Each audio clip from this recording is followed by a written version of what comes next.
Bismillahirrahmanirrahim. Assalamualaikum warahmatullahi wabarakatuh. Perkenalkan, nama saya Eka Nur Febrianti. Di sini saya akan menjelaskan tentang tabel distribusi frekuensi dan histogram.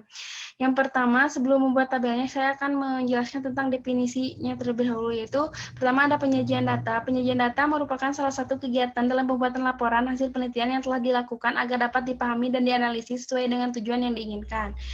Selanjutnya, yaitu tujuannya memberi gambaran yang sistematis tentang peristiwa-peristiwa yang merupakan hasil penelitian atau observasi. 2. Data lebih cepat ditangkap dan dimengerti. 3. Memudahkan dalam membuat analisis data. Selanjutnya, apa itu distribusi frekuensi? Distribusi frekuensi merupakan suatu keadaan yang menggambarkan bagaimana frekuensi dari gejala atau variabel yang dilambangkan dengan angka itu telah tersalur, terbagi, tersebar, dan terpancar. Selanjutnya yaitu apa tabel distribusi frekuensi dan histogram. Nah, kalau tabel distribusi frekuensi sendiri merupakan alat penyajian data statistika yang terbentuk dari kolom dan lajur atau baris yang di dalamnya termuat angka-angka yang dapat menggambarkan pancaran atau pembagian frekuensi dari variabel yang sedang menjadi atau yang sedang menjadi objek penelitian. Nah, setelah itu, histogram. Histogram yaitu tampilan grafis dari tabulasi frekuensi yang digambarkan dengan grafis batangan sebagai manifestasi data.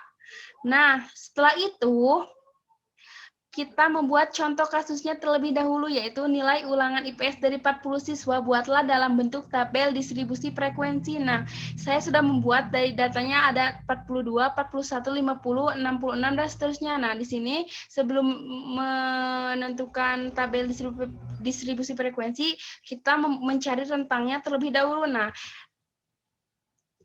kita cari rentang.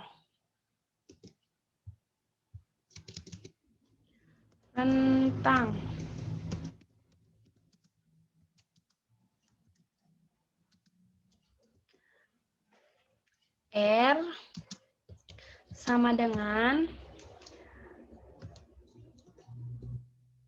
X max dikurangi X min. Artinya nilai terbesar dikurangi nilai terkecil. Nah, di sini nilai terbesarnya yaitu 50. Nilai terbesarnya 90.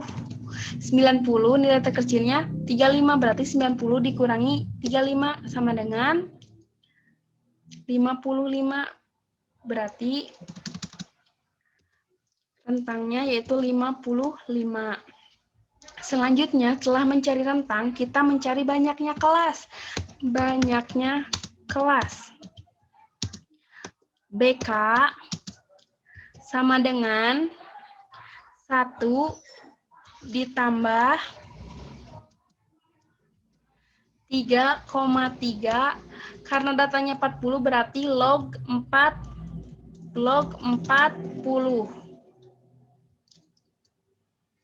Nah, di sini sama dengan 1, hasil dari log 40 itu yaitu 1602, berarti 3,3 dikali 1602.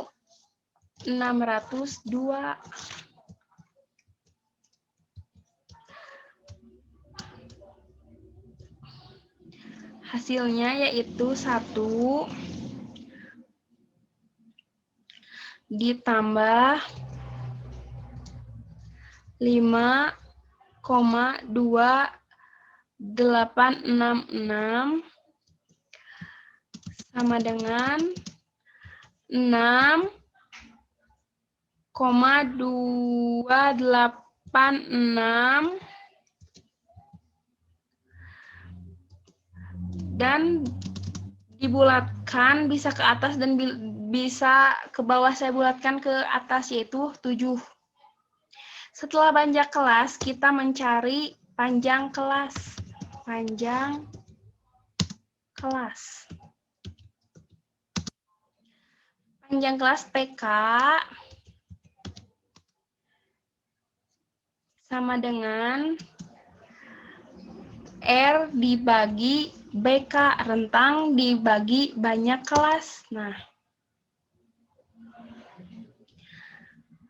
Berarti PK sama dengan 55 dibagi 7 sama dengan 7,857 dibulatkan ke atas jadi 8. Setelah selesai, kita langsung ke membuat tabel distribusi frekuensinya terlebih dahulu. Nah, di sini nilai yang tadi, nah banyak kelasnya, di sini tadi sudah ditentukan bahwa panjang kelasnya 8 dan banyak kelasnya 7. Nah, di sini kita membuat 7, banyak kelasnya 7 dan panjang kelasnya 8. Nah, tadi angka terkecilnya 35. Nah, kita buat panjang kelasnya 8, berarti 35, 36, 37, 38, 39, 40, 41, 42, berarti 35 sampai 42. Selanjutnya yaitu 43, 44, 45, 46, 47, 48, 49, 50. Berarti 43 sampai 50 dan seterusnya ke bawah. Setelah selesai menentukan nilai, kita mencari nilai tengahnya. Nah, cara mencari nilai tengahnya yaitu 35 dari nilai, jadi kayak gini, 35 ditambah 42. Nah, 35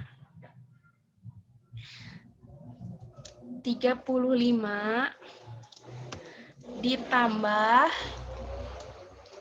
42 dibagi 2 hasil sama dengan berapa? 38,5. Nah, selanjutnya yaitu ini berapa? 43 ditambah 50. 43 ditambah 40 dibagi 2 sama hasilnya berapa?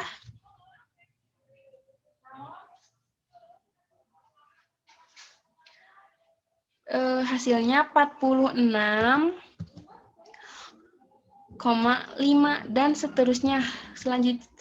Dan seterusnya seperti itu. Setelah itu kita mencari frekuensi. Nah, cara mencari frekuensi itu data terbanyak ada berapa? Yang pertama 35. Nih ada berapa? 1, 2, 3, 4, 5, 6, 7, 8. Nah, yang pertama ada 8. Berarti di sini frekuensinya 8. Selanjutnya dari 43 nih ada berapa? Kita cari. 1, 2, 3, 4. Ada 4.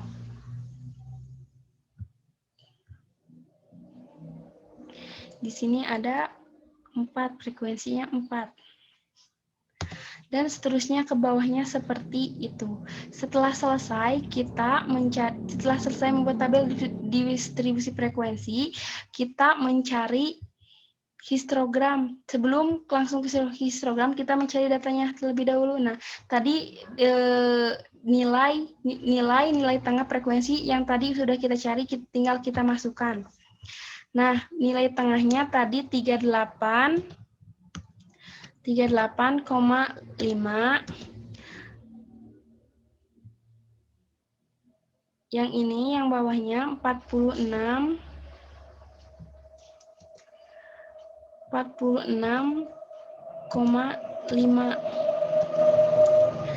Ininya frekuensinya 8, yang bawah 4. Nah, cara cari batas bawah yaitu dengan cara batas bawah yaitu nilai sebelah kiri dari nilai berarti 35. Nah, yang ini berarti 43. Nah, cara cari batas atas yaitu sebelah kanan dari nilai berarti 42. Maaf, 40. batas atas itu 42, berarti ini 50. Nah, dan seterusnya seperti itu. Setelah mencari selesai batas bawah, batas atas, sekarang kita ke tepi bawah. Nah, cara mencari tepi bawah yaitu rumusannya yaitu batas bawah dikurangi setengah. Nah, berarti batas bawah dikurangi setengah berarti 34,5. 42,5. Nah, cara mencari tepi atas yaitu batas atas ditambah setengah berarti 42,5.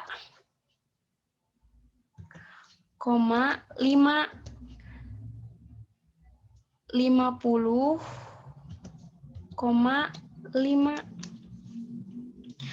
Setelah selesai semuanya, langsung ke histogramnya.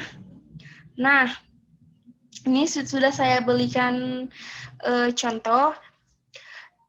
Jadi, frekuensi menyatakan bahwa jumlah, jadi dengan menggunakan data ini kita bisa membuat histogram. Nah, saya sudah membuat histogramnya terlebih dahulu. Nah, frekuensi menyatakan jumlah siswa yang mendapatkan nilai segini, yaitu kemudian yang mendapatkan nilai 34,5, 42,5, 50,5, 58,5, 66,5, 74,5, 82,5, dan 90,5. Nah, ada berapa nih? Seperti contoh,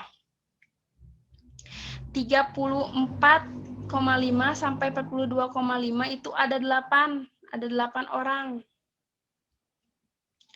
50,5 sampai 50,5 dan 58 ada 5. 66 sampai 74 juga ada 5, ada 4. Nah, jadi kesimpulannya yang dapat dalam histogram yaitu tepi bawah kelas dan tepi atas kelas ini tepi bawah jadi tepi bawah kelas pertama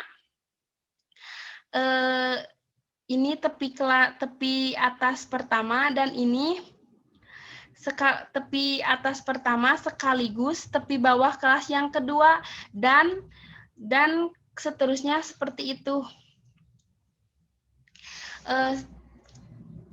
Sekian yang saya sampaikan. Mohon maaf bila ada kata-kata yang kurang berkenan. Wassalamualaikum warahmatullahi wabarakatuh.